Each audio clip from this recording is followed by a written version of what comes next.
Hello, Internet humans. It has been a minute since I did a recording, but I've been enjoying this particular game with another person on YouTube.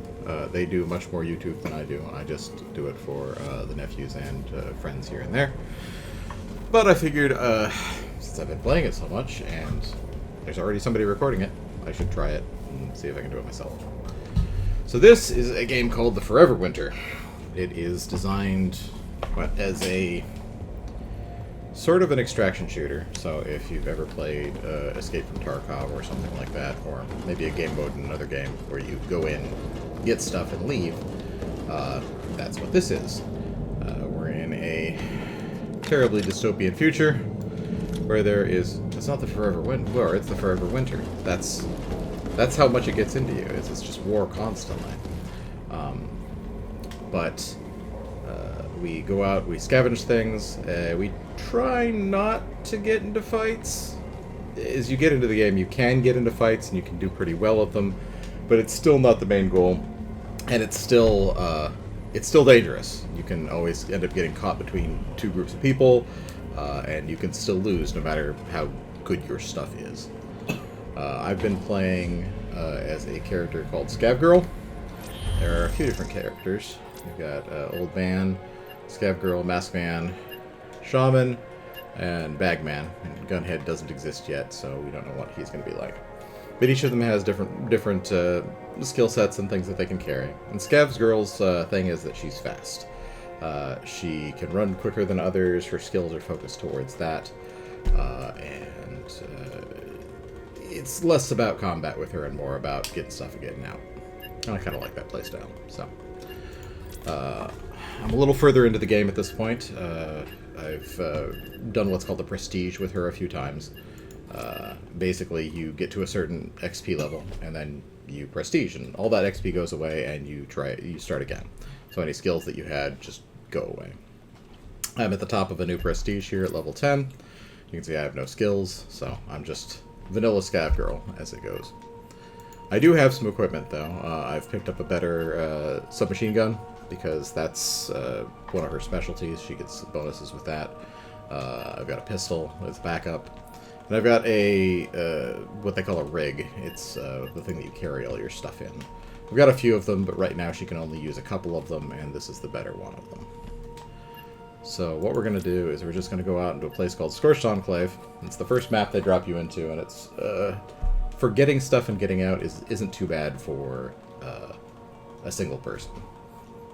Normally some of these other ones really benefit from having extra people with you, but I'm just going to go by myself.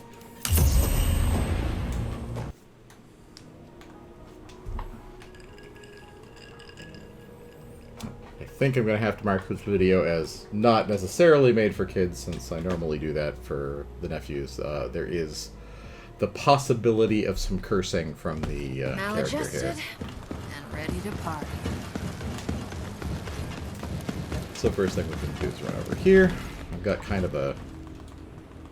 I don't know, it's kind of a standard path for me at this point. I run over to this rock, and this little tower here that I marked sometimes has some decent loot in it. So we're going to go have a look over there.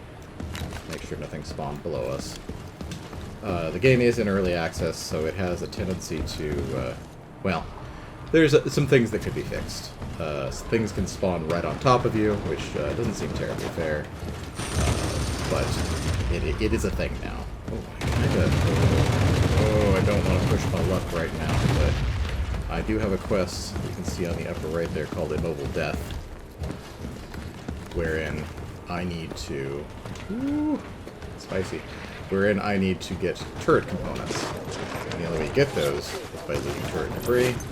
Perfect. Exactly what I needed. Now I need to get out. You can see we've got lots of folks in here that, though not directly hostile to me, if they don't have someone else to fight, they'll fight me instead, if they know I'm here. So we're going to wait for these guys to go away, because I would like to get into that tower that I said before.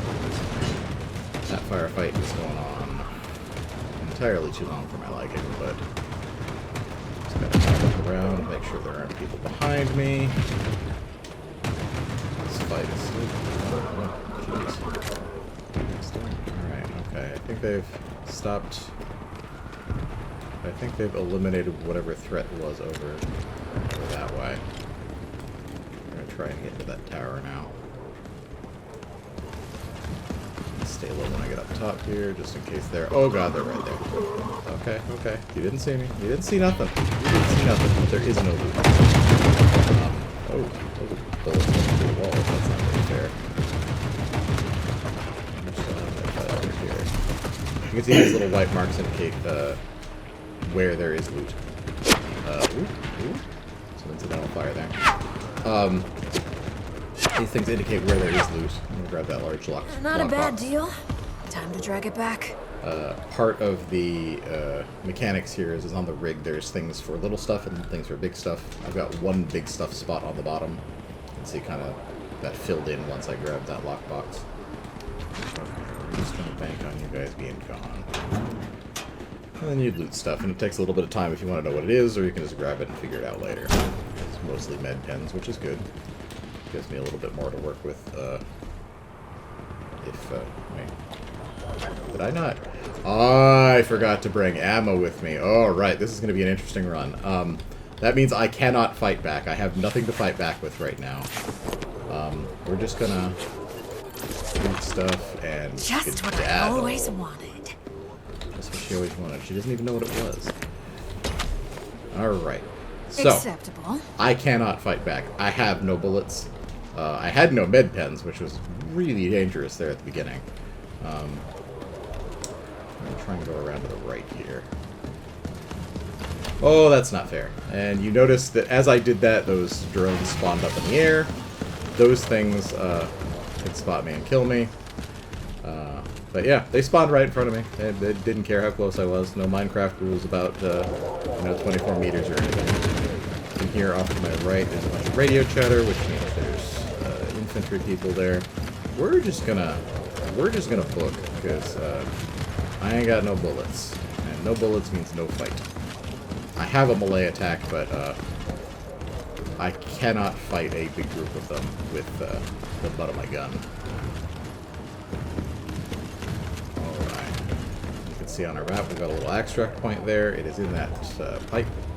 There's usually, yeah, you can see, they have a system where if you kind of hover things, it'll kind of give you an idea that there's something there. It's not always accurate, because people that have been downed also have that marker.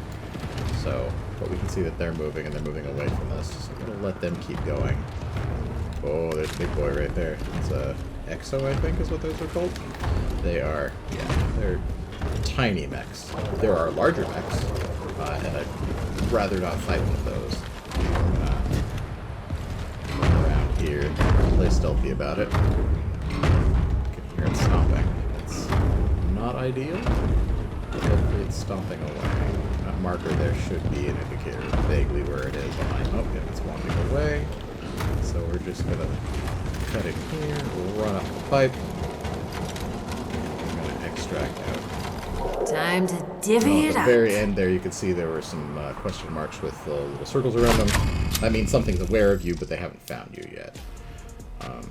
And you can see, yeah, no kills, because, again, no bullets. But we got out with a decent bit of experience.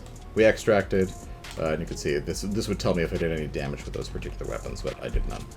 So that's it. That is the core gameplay loop of the Forever Winter. There are other maps. They are more difficult. I may or may not try and record those one of these days.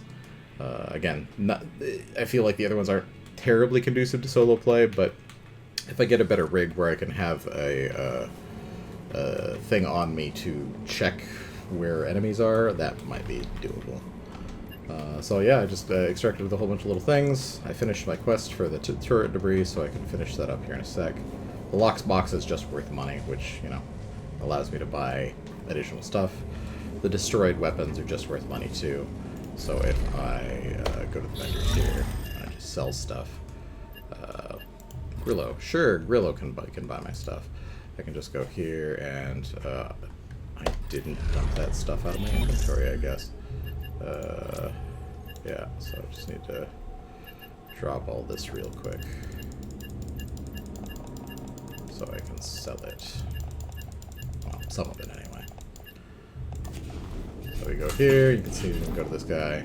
They have a reputation system for the different factions. There's the scavengers, which you're a part of. I'm not quite sure why mine's low. There's 3 other factions: Eurasia, Euruska, and Europa. It's the future nations that don't really exist now. But we can sell to them, and let's sell them our large lockbox. Sell them our cookies, because, you know, cookies are nice and all, but I don't need them. Energy bars, things like that. But the turret debris we do have 3 of, so let's go ahead and check our quests. Can go in here, and you can see I finished that. And they've got these in different factions as well, scavengers and the 3 other factions. These guys wanted to know what the turrets did, so they wanted parts from them so that they could figure it out. And so you could play off of one another, and there doesn't seem to be any real benefit of like sticking with one faction. You kind of want to spread it out. Alright. But that's pretty much that. That's the Forever Winter. If you're interested, I may try and do some more videos. Until then, we'll see you next time.